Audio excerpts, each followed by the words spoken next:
Hello everybody.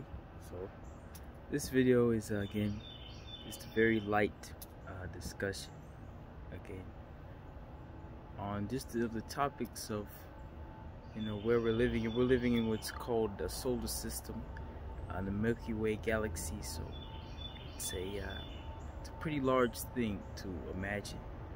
Um, so we imagine the creator. We have to imagine our solar system. So that creator is within the solar system, and we are created, sorry about that. We are created in his image. So as you can see, the vastness of this whole solar system, alignment of the planets, Mercury, Venus, Earth, Mars, Jupiter, Saturn, Neptune, Uranus, Pluto. I mean, pretty much you can name pretty much all of them, but I'm saying these other stars, just to bypass Earth, the exterior stars, you can say, relating to the stars within man, 7 stars within man. You can say from the sun, to the Earth, to the moon. You say, the moon is like a satellite. Pretty much a lot of planets have their own satellites, but these are sort of like, again, heavenly bodies, the celestial bodies, again, we're looking at. So the way a lot of the origins used to work, a lot of the people used to think they were like gods, if you will. Like the planets had actual god power, if you will. And in a way, they were kind of on point with this, because it's also about the energies, the sort of our sensitivity to the electromagnetic frequencies, basically given by these planets. A lot of other frequencies, again, these radio waves. But besides those energies, like the sun is pretty much the most powerful emitter of pretty much gamma radiation. You have ultraviolet as well. I'm saying inside of the sun there's nuclear fission inside of the sun. But when it comes down, again, we're getting like light from millions of years ago, like so long ago. We're getting this light from. It's emitting to our body. So there's nothing new under the sun. Again, a lot of things have happened under the sun. So you have to look at that as well. So what we're going to be talking about is more today about the more, I want to say, theories about our existence. So how we were created. We were created by things which created other things, basically.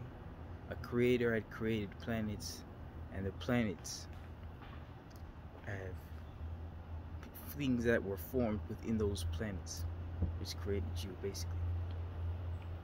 I mean, there's more than, again, animals in the human race. I'm saying there's unseen things we haven't seen. Again, we already know protoplasm, things like that, small cellular type living organisms, bacteria type things. But also learning that on Mars, we have living creatures as well on Mars. The organisms that are so small, you need a microscope to see what they are. So we're dealing with these small scale living organisms, but they're still living, if you will. If they have their own brains, they're very tiny, where they could build whole cities of microscopic levels. I'm saying, if you're talking about if there's life elsewhere, you probably couldn't see it. But again, it all depends on things like transmission, what basically, if they know how to survive in certain climates, basically. So you might end up having beings in different planets, of course. But what it might be, again, is just to say how vast the solar system is, even the whole galaxy. But in our specific solar system, we have to look at the sun as the main source of light. The light, again, coming all of the planets is shining on those planets again. So it's the alignment sort of those planets that are creating these energies. So we're getting to sort of other things happening later in the year. You look at the energies of certain planets like Saturn and of like Jupiter. So those planets are really close. I mean, not too close, but again, their alignments are different based off their energies. They really are like the night and day. Saturn energy is more negative, and you look at the Jupiter's, the more of the positive sort of like that. So conjunction of those planets again could probably neutralize sort of like energies, if you will. So sort of the reason why again we have a lot of the mythologies that we do, a lot of the things that we do, is because of the planets. There is definitely an order and a design of all of these things here. If you really think about it, something had created us to be aligned with that very thing in the solar system, the sun. So sort of like the heavens, if you will, for most people. But looking back to it, you know, a lot of people also had Jupiter and Saturn that they would give some credit to, because there again is an alignment, like a physical alignment with the body and the light in us, right here from the top, the crown of our head to the soul. But pretty much to the lower region, we can look at all the alignments of the planets. I mentioned Pluto because again, some people had Pluto's like their underworld basically.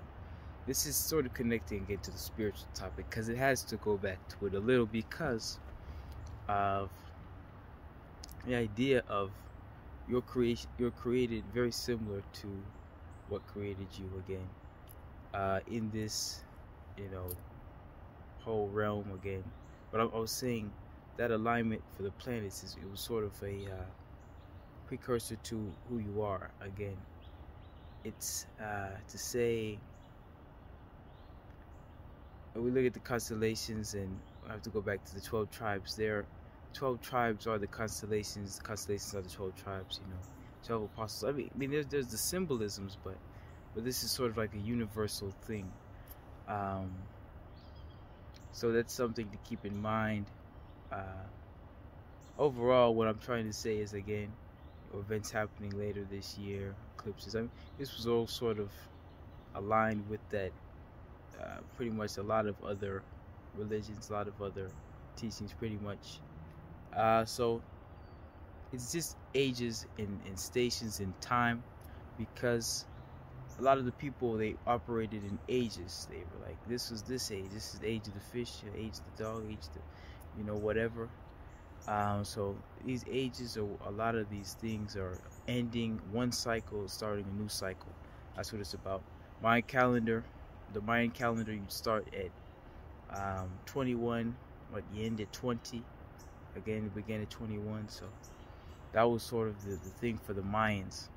But it was just about ages. It wasn't going to be an official end. It's just how they ended their month.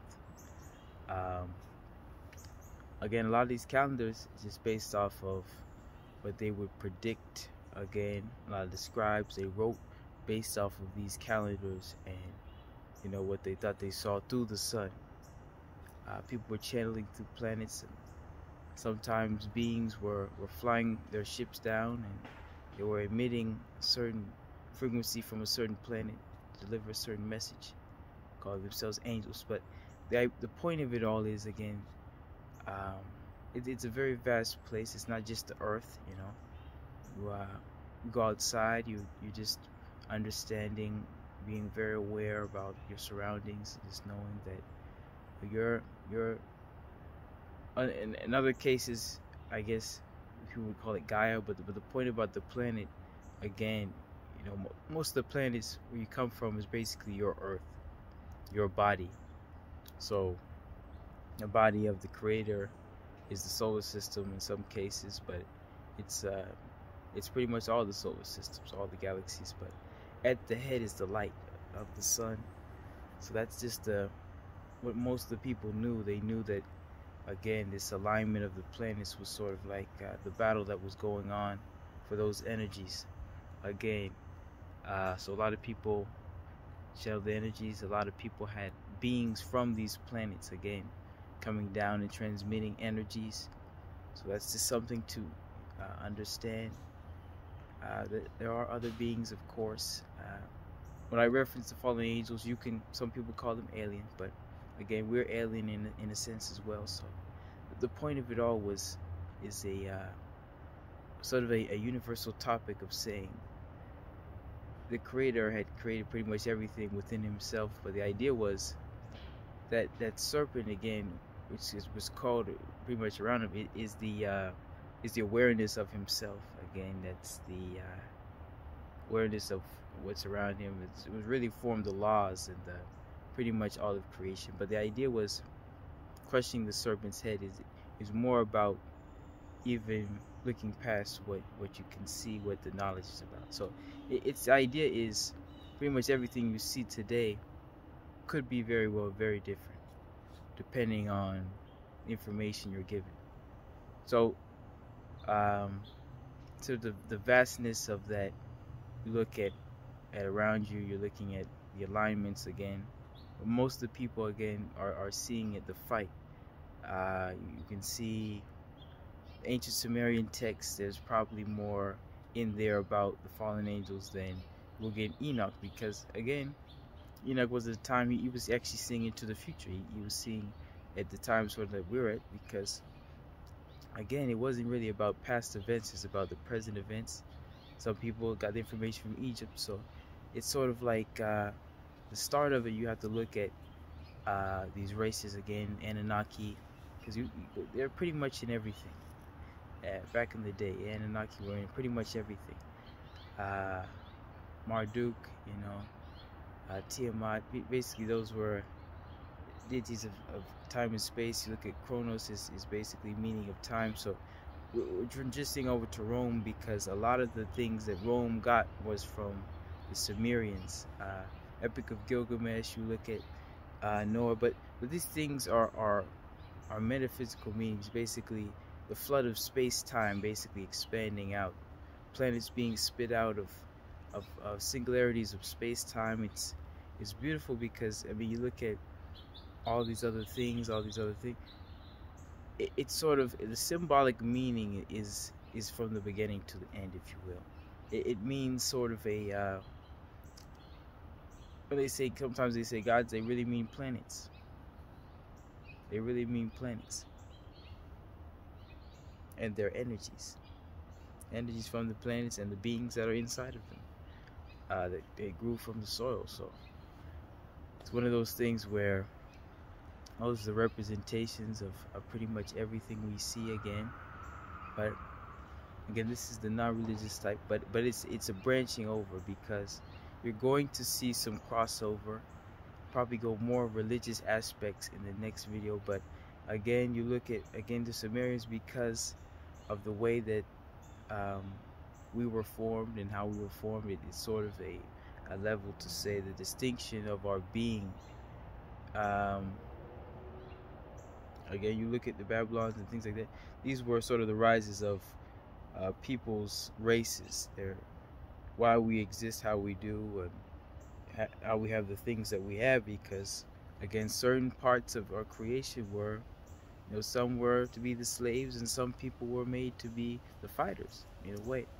And sometimes the fighters were the slaves, and the slaves were they were the slave owners. So it's one of those things where the history of it all, things are happening for a reason, ages happen for a reason.